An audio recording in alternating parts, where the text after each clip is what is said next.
Welcome back to another episode of the Canon on the Boomer Bust channel. I'm your host Terry, and today reviewing episode 3 of What If, Marvel's What If, on Disney Plus.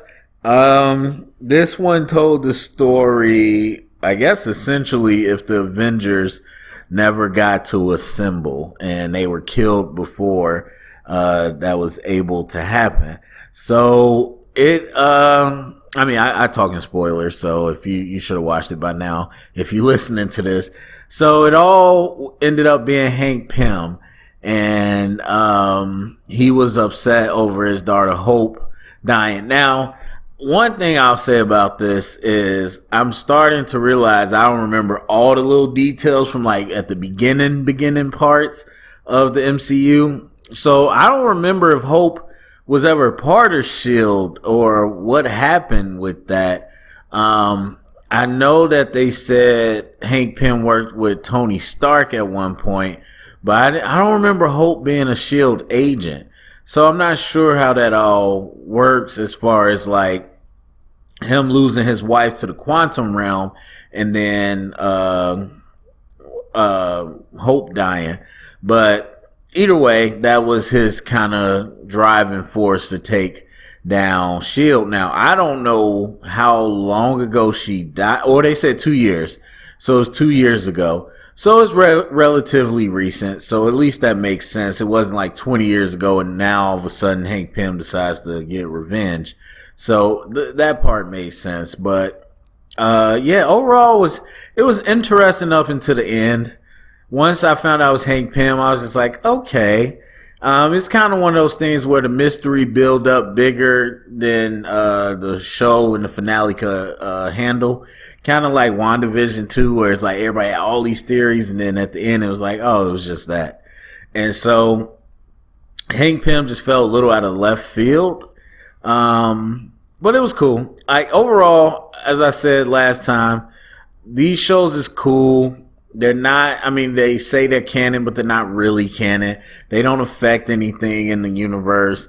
And it's okay. It's okay. I think for me overall, I was expecting these to just be a little smarter.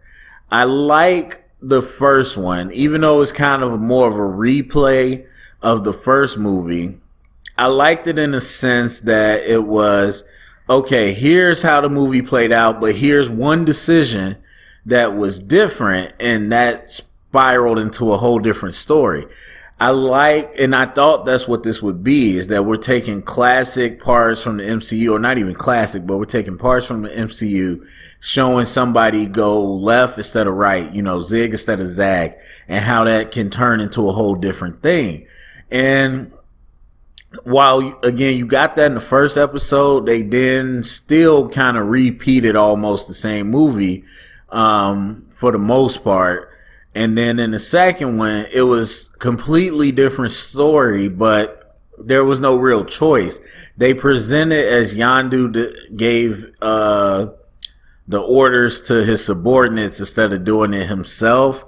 We didn't see that. That never was a thing in the movie, so it was off screen, so that just felt weird. And then mixing up T'Challa and Peter Quill, and T'Challa just happened to be there at that exact same moment, that felt a little whatever. I liked the rest of the episode, but the moment felt whatever. This one, there was no real decision here. You know what I mean? Like, this is just a different story. Like, this is completely different. Where Hope is a S.H.I.E.L.D. agent and she dies, and Hank Pym becomes Yellow Jacket and like is a murderer. Like, this is completely a different story. And again, I feel entertained and, I had a good time just, kind of seeing like the fun what if, but I really thought this would be more of we're going to zoom in on this exact moment and somebody's going to take a different step, and we're going to show you how that unravels, which is a smarter level of telling a story, because you gotta, be intricate. This is more just a broad, this is a whole different story. What if this happened? And I don't know. It's not what I was expecting when I was really hyped for this show. But even just looking at what we got, like I said, it's cool. I mean, it was interesting seeing everybody get taken out and all that, and it was just like, what could be the story behind this?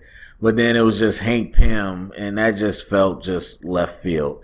But as I said in all 3 episodes, it feels short and the story feels a little rushed. And I just feel like these could be longer next series or whatever and have more time to really get us into the story. Like, honestly, these should be movies, just like Superman Red Sun. That's a what if, a Elseworld story, and that's a whole movie you can dive into. So I feel the same way about this as well. So, but anyway, it's an okay episode. I'll probably give it like a B minus. So let me know what you think. Go to the comment section, share it around, get the conversation started. Thumbs up, subscribe, and remember, if you heard it here, it's official canon.